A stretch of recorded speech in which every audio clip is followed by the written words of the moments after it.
नमस्कार, मैं हूं अक्षत मिश्रा और आप देख रहे हैं चौथा खंबा।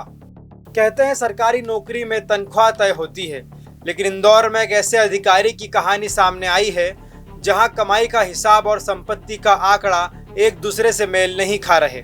सवाल यह है कि जब पूरी नौकरी में आय करीब 2.5 करोड़ रुपए रही तो फिर 9.5 करोड़ रुपए से ज्यादा की संपत्ति आखिर आई कहां से। मामला इंदौर का है, जहां महिला एवं बाल विकास विभाग के संयुक्त संचालक लक्ष्मी नारायण कंडवाल लोकायुक्त के रडार पर आ गए हैं। आय से अधिक संपत्ति की शिकायत मिलने के बाद लोकायुक्त पुलिस ने उनके कई ठिकानों पर छापेमारी की और जैसे जैसे जांच आगे बढ़ी वैसे वैसे संपत्तियों की परतें भी खुलती चली गई। लोकायुक्त की शुरुआती जांच में जो तस्वीर सामने आई उसने कई लोगों की भौहें चढ़ा दी। बताया जा रहा है कि करीब 30 साल की सरकारी सेवा में कंडवाल की कुल वेतन आय लगभग 2.5 करोड़ रुपए रही, लेकिन जांच में अब तक करीब 9 करोड़ 50 लाख रुपए की संपत्ति का खुलासा हो चुका है।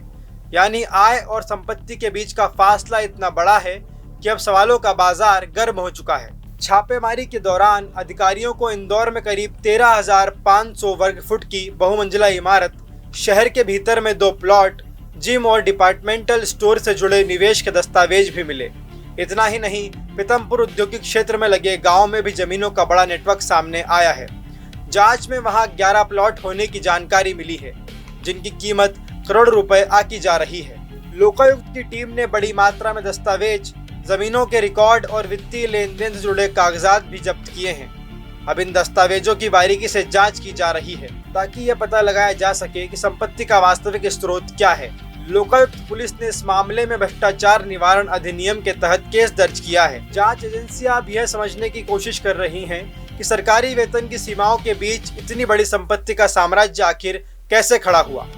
जो 30 वर्षों का इनका सेवा काल रहा है उसमें अगर कैलकुलेशन किया जाए तो 2.5 करोड़ के आसपास के इनकी वेतन से आय होना आकलित की गई थी। और जो प्रॉपर्टी का वैल्यूएशन गाइडलाइन सर्कल रेट के हिसाब से अगर देखा जाए तो वो करीब 9.5 करोड़ रुपए से ऊपर कुछ निकल के आ रहा है। मतलब इस तरीके से 240-241% अनुपातहीन संपत्ति इनके यहाँ से।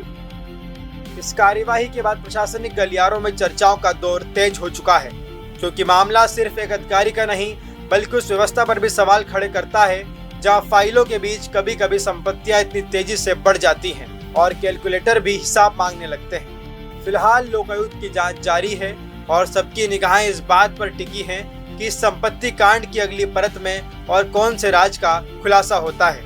लगातार जानकारी के लिए देखते रहें चौथा खंबा।